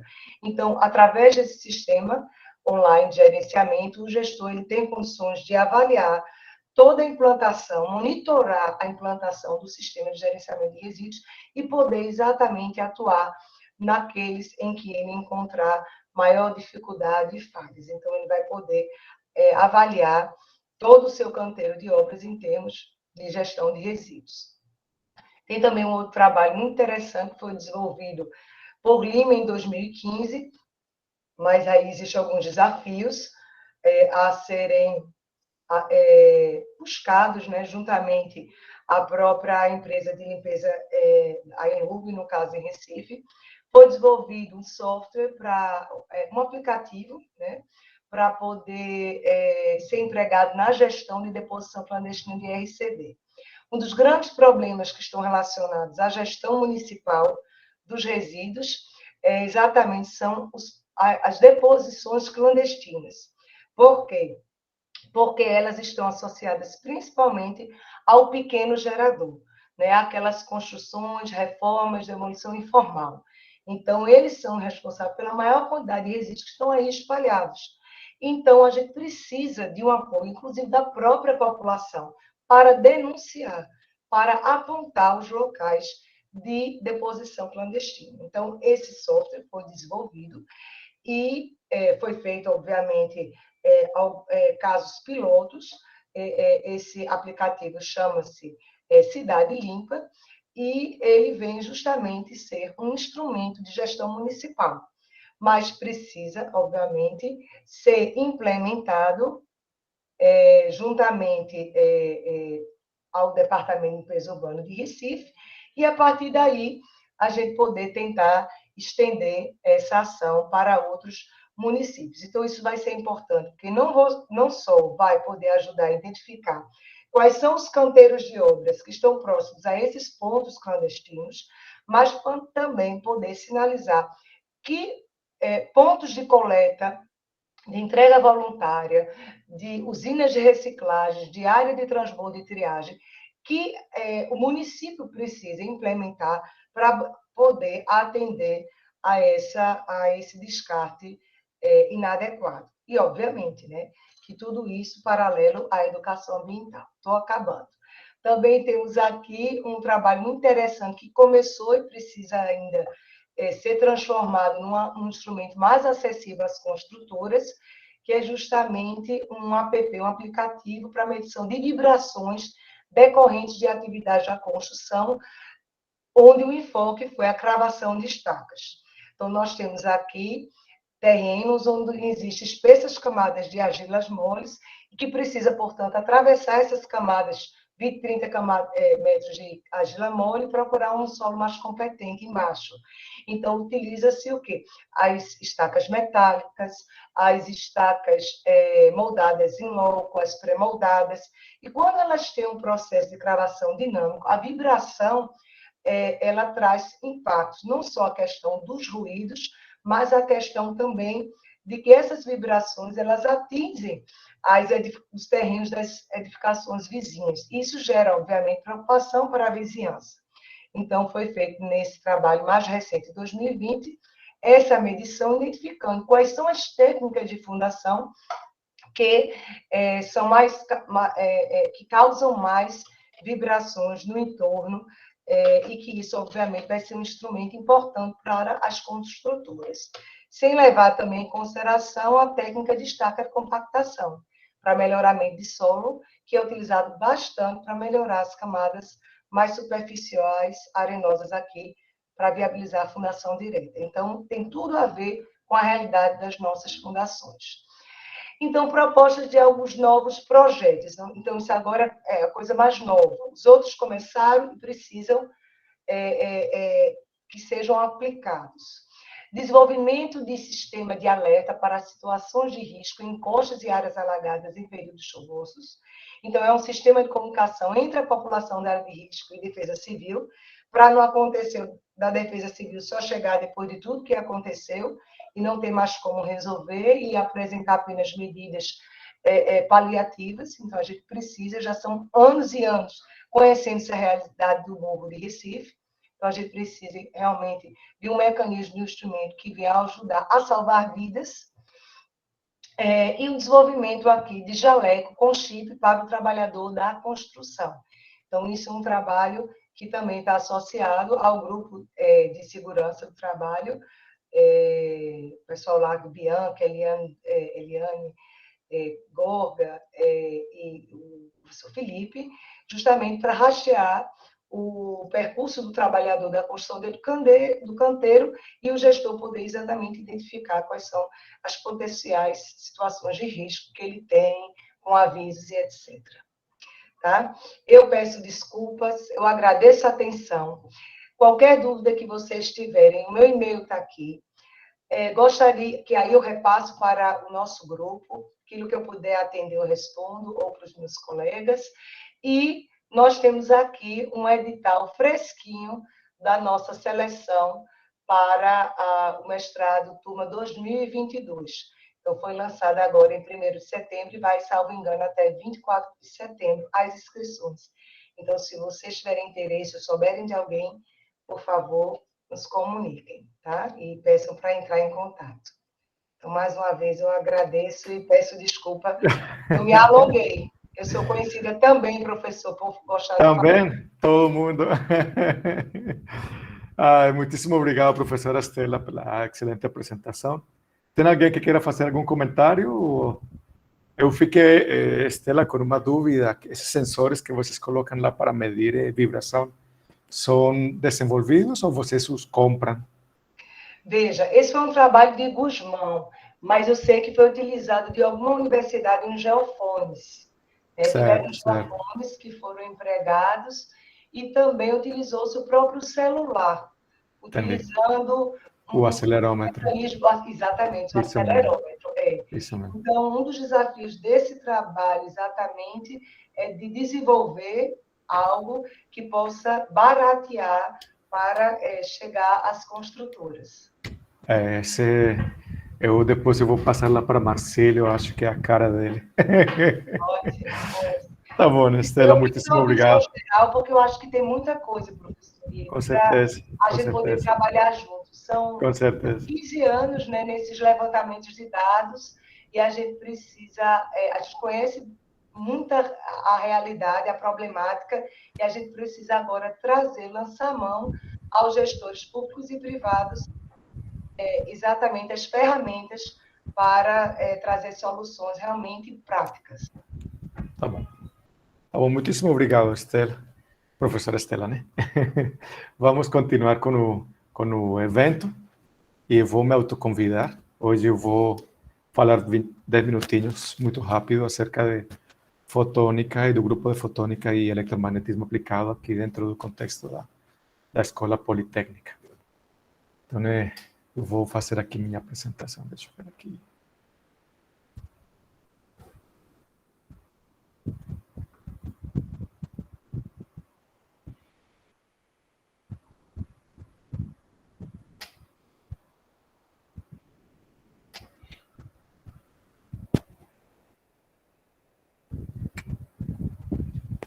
Deixa eu ver aqui. Eu deixei uma... Bem, vamos lá. Vocês estão vendo minha tela? Não, vamos começar a ver agora. Estão vendo minha tela aqui? Ó? Sim. Pronto. Sim. Obrigado, viu? Era seguir. Tá bom. Bom, veja só, hoje eu venho aqui representando o grupo de pesquisa de fotônica e eletromagnetismo aplicado. Então, eu também estou neste momento como o gerente de pesquisa, por isso estava sendo moderador deste primeiro evento, mas agora estou na posição como integrante, ou membro do grupo de pesquisa de fotônica e eletromagnetismo aplicado da nossa escola politécnica. Então, tipo, o grupo ele é composto pelos professores Hermes Rodrigues, que agora está fazendo pós-doutorado lá na Inglaterra e é professor da Rural, professor Gustavo Oliveira Cavalcanti, que é professor da eletrônica e está no mestrado em engenharia de sistemas, professor Luiz Arturo, um grande colega, é professor também de engenharia de sistemas, ele está no curso de graduação em física de materiais. Marcílio, ele é professor do curso de engenharia eletrônica e professor da pós-graduação em engenharia de sistemas. Professor Pedro Anselmo Filho e, por último, Ricardo Ataíde, também colega da gente, que é professor do curso de engenharia eletrônica e de sistemas. Então, é um curso que eu acredito que seja muito recente. Foi formado no ano 2011. Eu ingressei na Poli no ano 2013, então a gente leva mais ou menos uns 8 anos trabalhando juntos. Gustavo, ele se formou e Marcílio se formaram mais ou menos na mesma época minha. E Ricardo, ele ainda é um pouquinho mais recente, então, tipo, quem queira que não é um grupo de professores novos, diria, júniors, e estamos na construção, digamos, do grupo de pesquisa. Mesmo assim, temos, neste momento, 3 estudantes de doutorado, 5 de mestrado. Na época, tínhamos um estudante de mestrado profissional, 4 de graduação e outros colaboradores. E estamos dentro de uma área predominante de ciências exatas e da terra ou física. Porém, o grupo tem uma pegada de aplicação para aplicações. Bom, a gente vê que dentro da linha de pesquisa, uma linha que é dominante dentro do nosso grupo é aplicações de energia solar térmica e fotovoltaica, e na parte de sensoriamento, digamos, são as 2 áreas dominantes, mas a gente trabalha um pouco também com instrumentação óptica, com smart grids e coisas do tipo. Então, mas então o que é fotônica, né? Então, tipo, fotônica é apenas brincar com luz, é a arte da ciência de brincar com luz. Então, você pode brincar com luz de diferentes maneiras, gerando luz, emitindo, transmitindo, modulando, com que ela pisque, literalmente, processando e carregando informação através da luz, por exemplo, em sistema de comunicação digital, se utiliza muitas fibras ópticas com dispositivos lasers, onde essa modulação carrega informação e é a que você propaga através de redes ópticas. Amplificação e detecção de luz, e existe dentro dessa área uma infinita possibilidade de aplicações e de trabalhos. Aqui, por exemplo, tem uma fibra de cristal fotônico, onde você tem parte da luz sendo guiada pelo centro da fibra. Aqui você tem um emaranhado, né, de conexões de redes de fibras ópticas e já é muito frequente você adquirir o serviço de fibra óptica para ter a sua internet de banda larga em casa. Então, outras pesquisas já de ponta também são os chips fotônicos. É uma linha de pesquisa muito intensa, de ponta, que o pessoal vem trabalhando. Isso porque é mais fácil, em algumas condições, brincar com fótons ou com luz do que com elétrons, como se utiliza na eletrônica convencional.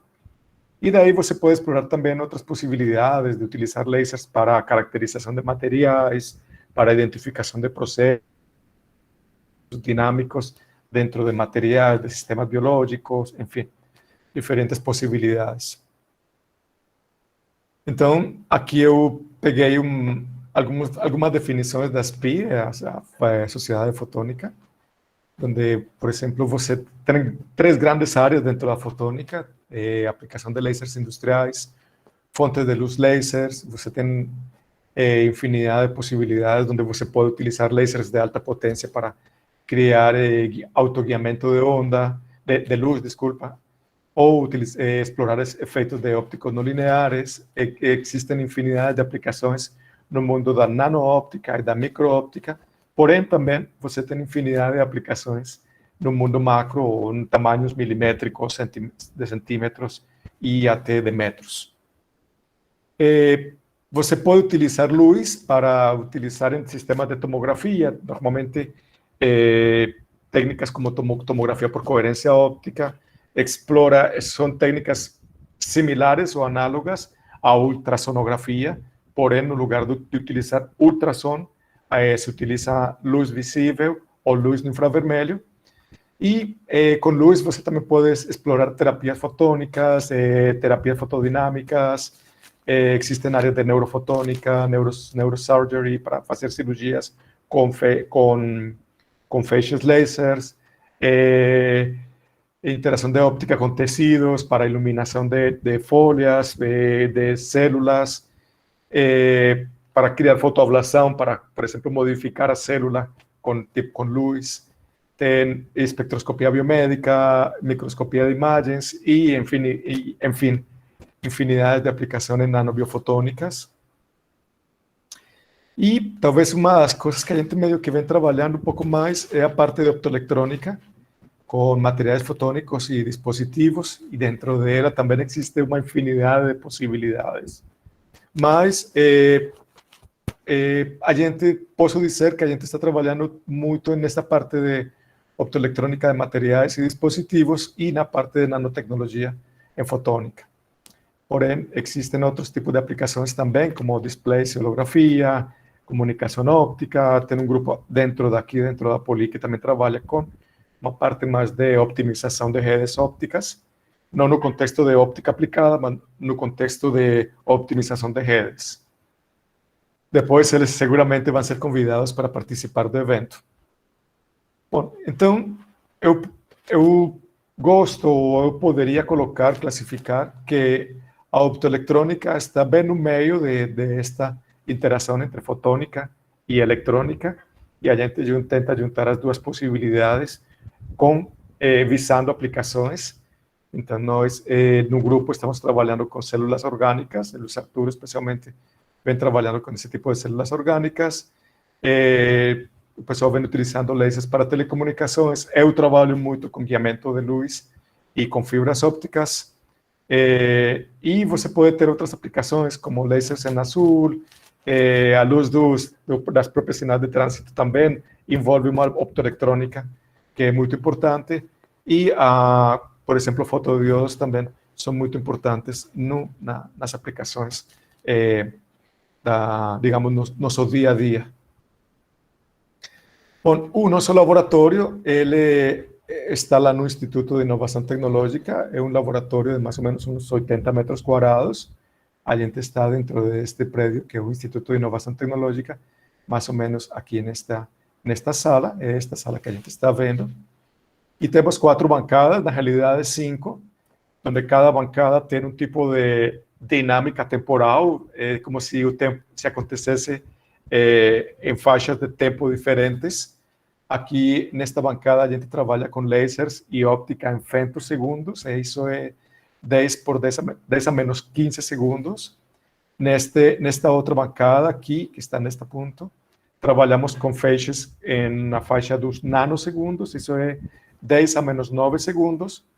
Nestes lasers, este laser que também é utilizado para análise de combustão, envolve uma parte pulsada e uma parte contínua. E as outras duas bancadas são utilizadas para análises com luz LED ou com simulador solar ou com lasers de lasers contínuos, que a gente chama, sem ser dinâmicos. E tudo isso, ou melhor, a grande maioria dos recursos foram obtidos através dos projetos FINEP, da FACEP e da CAPES, mais ou menos durante os últimos 8 anos, como conversei com vocês. Então, o laboratório, ele novamente desenvolve pesquisas na área de óptica e fotônica. Temos lasers de femto, nano, CW, sistema de óptica adaptativa, microscópio óptico, sistema de elipsometria. Temos um simulador solar, sistema de plasma laser induced fluorescence, que é este daqui, para análise de combustão, este sistemão. Temos sistema de tomografia por coerência óptica e espectrofotometria. Então, nossa meta é que, mesmo sendo um laboratório de pesquisa básica,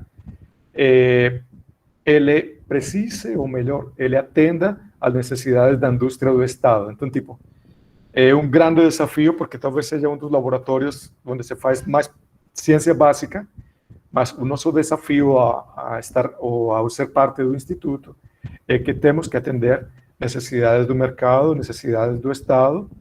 Então, praticamente toda semana estamos lá tentando vender o nosso laboratório para diferentes indústrias. Essa tem sido uma tarefa muito desafiadora, mas estamos nesse processo.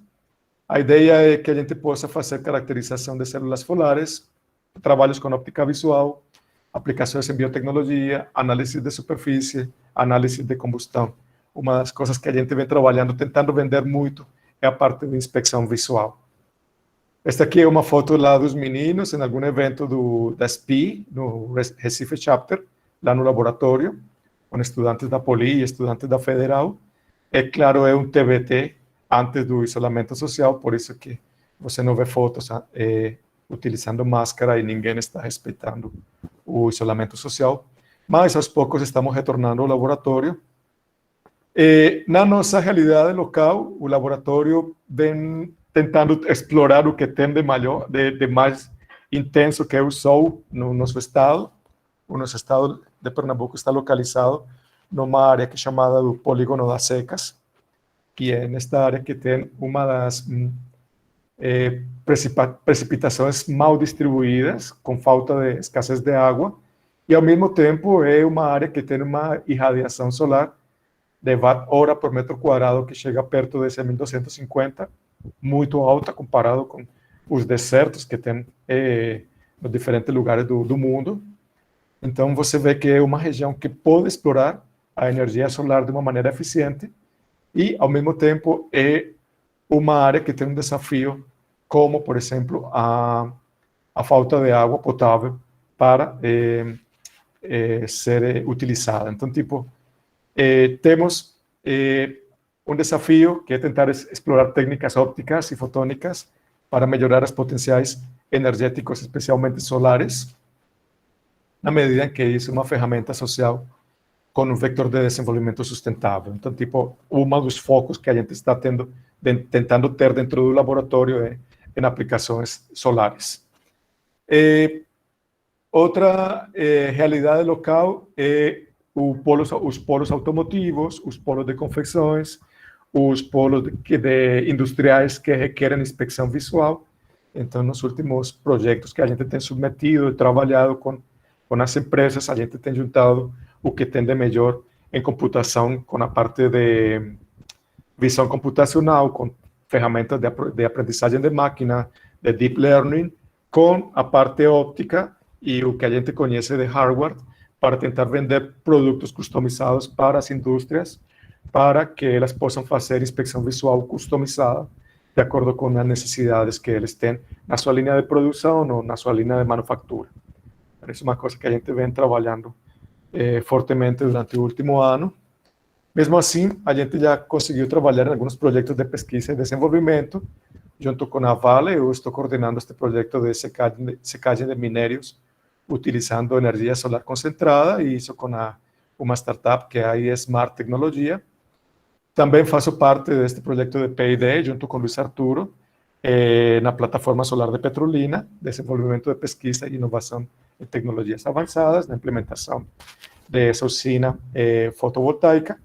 E tem outros projetos de P&D, nos quais são coordenados pelo professor Gustavo, que é com a Clamper, para análise de vida útil de modems ópticos submetidos a alta tensão. Então, tipo, já, mesmo começando, engatinhando, a gente já tem alguns projetos de P&D associados com a indústria.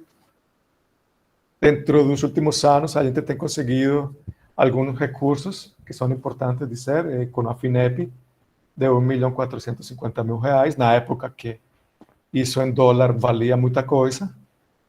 Com a CAPES conseguimos R$280.000 depois, posteriormente com FACEP R$100.000 para desenvolvimento de protótipos de coletores solares e de destilação solar. E este ano a gente ganhou um projeto para manutenção do laboratório com a FINEP de R$350.000. Então, tipo, são coisas caras, é um laboratório caro, requer manutenção cara, mas, enfim, estamos aí no desafio. Publicações desde o ano 2019, só para colocar aqui, para não deixar passar em branco, estamos quase com 19.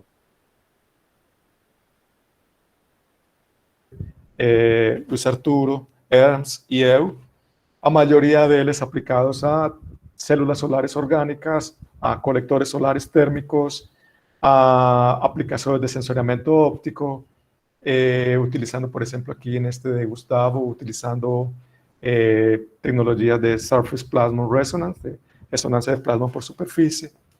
Enfim, então, tipo, eu diria, é um grupo bastante produtivo. E estamos agora também trabalhando nessa parte de interdisciplinaridade. Então, estamos tentando desenvolver novos desenhos de coletores solares. A gente trabalha muito com prototipação, impressão 3D e modelagem com métodos finitos. Agora, o que a gente está juntando é o que tem de melhor em optimização com algoritmos genéticos e Fish School, como comentou o professor Fernando Huarque, junto com a modelagem para a implementação de desenhos que sejam de baixo custo e de alta performance. A gente está tentando utilizar também estas técnicas na hora de vender para as indústrias, para a inspecção de materiais transparentes e vitros, isso junto com o professor Bruno Fernandes. Estamos também fazendo agora uma parceria com a professora Bianca para desenvolver desenhos para telhados, sendo utilizados telhados como coletores solares. Então, utilizando a própria arquitetura, o próprio desenho em engenharia civil, para fazer a coleção solar e aquecer água e técnicas fotovoltaicas para eficiência energética do Estado. Estamos tentando agora, a gente fez uma patente recentemente, onde vamos tentar implementar algumas tecnologias para coletores comerciais. Compramos algumas coisas para desenvolver um simulador solar feito em casa, digamos assim, feito no laboratório. E estamos trabalhando também em desenhos para desalinização solar e sanitização de água, utilizando técnicas de guiamento de luz. Continuamos trabalhando com nanopartículas e aplicações e coisas de física mais fundamental, como aplicações de cristais líquidos para dispositivos fonônicos, biofotônicos e multifísicos, e, é claro, a parte eletrônica com sistemas embarcados e sensoriamento. Então, com isso, eu vou fechar aqui a apresentação do grupo. E, então, tipo, estou aqui agora aberto a perguntas, caso vocês tenham, e faço novamente o convite para os professores, para estudantes que queiram se juntar a gente no grupo, seja para fazer o mestrado, seja para fazer o doutorado, trabalho de conclusão de curso ou iniciação científica. estamos sempre precisando de recursos humanos para trabalhar juntos. Professor Jaime? Ô Diego, essa dessalinização que você comenta aqui, é o processo de você, então, digamos assim, gerar energia, colocar numa bateria e da bateria acionar o processo tradicional que usa. Não. Então, a então, gente quer utilizar esse sistema de vaporização, aproveitar sim. o próprio sol, aquecer e vaporizar. A gente viu que tem, digamos assim, o pessoal normalmente explora desenhos, aquele fundamental, que é apenas um vidro em ângulo e deixa evaporar, a água condensa. Só que a gente vê que tem muitas coisas ópticas, onde você pode utilizar concentração de luz, utilizando guias de ondas, e assim aumentar a eficiência do dispositivo. Sim. Então, a gente está indo nessa linha de desenvolver novos desenhos, muito mais simples e mais eficientes. Sim.